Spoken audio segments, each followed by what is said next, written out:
आज जाणून घेऊया श्री महिला गृह उद्योग निर्मित लिज्जत पापडांविषयी।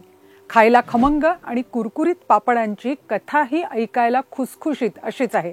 मुंबईकर 7 महिलांनी 1959 मध्ये एका उद्योजकाकडून त्या काळात 80 रुपये उसने घेऊन सुरू केलेला पापड उद्योग म्हणजेच आजचे जगभर पसरलेले लज्जतदार लिज्जत पापड। खरं तर हे पापड नाहीत तर महिलांनी महिलांसाठी महिलांची उभी केलेली उद्योजकतेची चळवळ आहे। बघूया।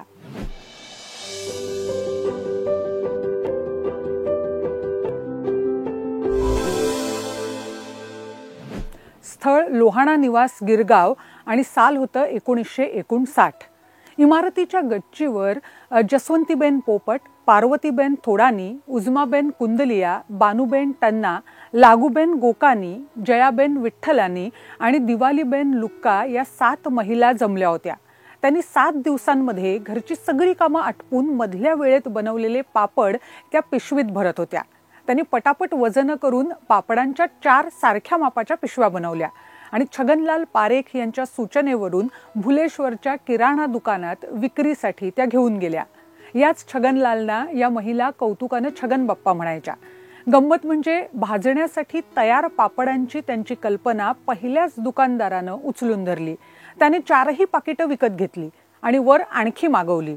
इतकंच नाही तर इतर दुकानदारही चौकशी करायला लागले आणि या प्रतिसादामुळे खुश झालेल्या या महिलांनी मग सुरू केला आपला स्वतःचा शहरी कुटीर उद्योग, श्री महिला गृह उद्योग निर्मित लिज्जत पापड। फक्त एका माणसाकडून दुसऱ्या माणसाकडे अशी त्या पापडांची जाहिरात होत गेली आणि लिज्जत पापड अख्ख्या देशाचा पापडांचा एक ब्रँडच बनला। छगन बाप्पा या महिलांचे मार्गदर्शक होते आणि त्यांनी पहिली 4 पॅकेट तयार करण्यासाठी या महिलांना 80 रुपये त्या काळात उसने दिले होते आणि पहिल्याच विक्रीत महिलांनी ते परत केले हे वेगळं सांगायला नको। अगदी सुरुवातीपासूनच ही संकल्पना यशस्वी ठरली। छगन बाप्पांनी महिलांना 2 गोष्टी सांगितल्या। एक म्हणजे उत्पादनांचा दर्जा कधीही घसरू देऊ नका आणि दुसरं म्हणजे उत्पादनांचं प्रमाणीकरण करा। बाकी अकाउंट्स आणि इतर गोष्टीही त्यांनीच या महिलांना शिकवल्या। आणि या 7 महिलांपैकी वय आणि अनुभवाच्या जोरावर जसवंतीबेन पोपट या सगळ्यांच्या नेत्या झाल्या।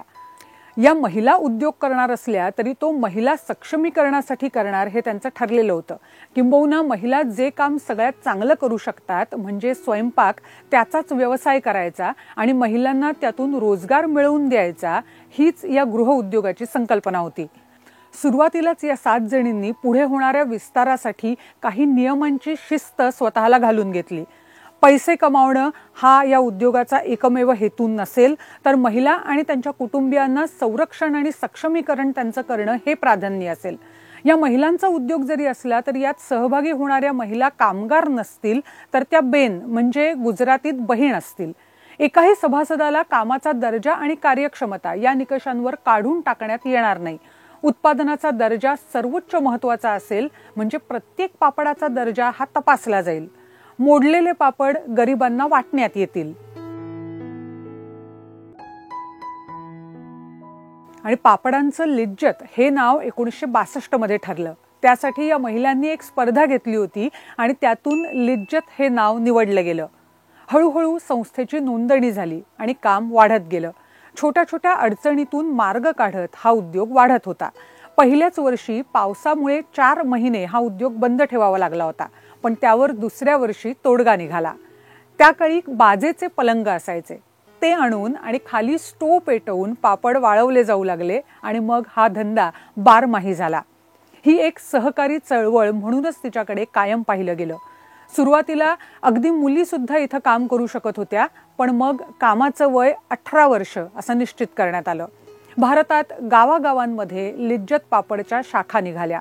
80 रुपयांच्या भांडवलावर सुरू झालेला हा उद्योग फक्त 3 वर्षात 1,82,000 रुपयांच्या खपापर्यंत पोहोचला। लिज्जतचा विस्तार आता खाकरा, मसाले आणि पिठांपर्यंत सुद्धा झालाय, तर उद्योगाचं जाळं देशभर पसरलंय।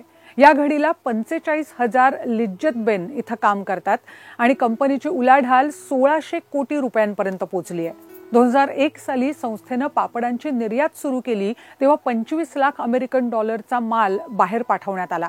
महिला एकत्र आल्या तर काय करू शकतात याचं लिज्जत पापड हे उत्कृष्ट उदाहरण आहे. तुम्हाला लिज्जतची ही लज्जतदार कहाणी कशी वाटली खाली कमेंट बॉक्समध्ये लिहून आम्हाला नक्की सांगा. आणखी कुठल्या ब्रँडविषयी तुम्हाला ऐकायला आवडेल ते सांगा आणि हा व्हिडिओ नक्की लाईक करा.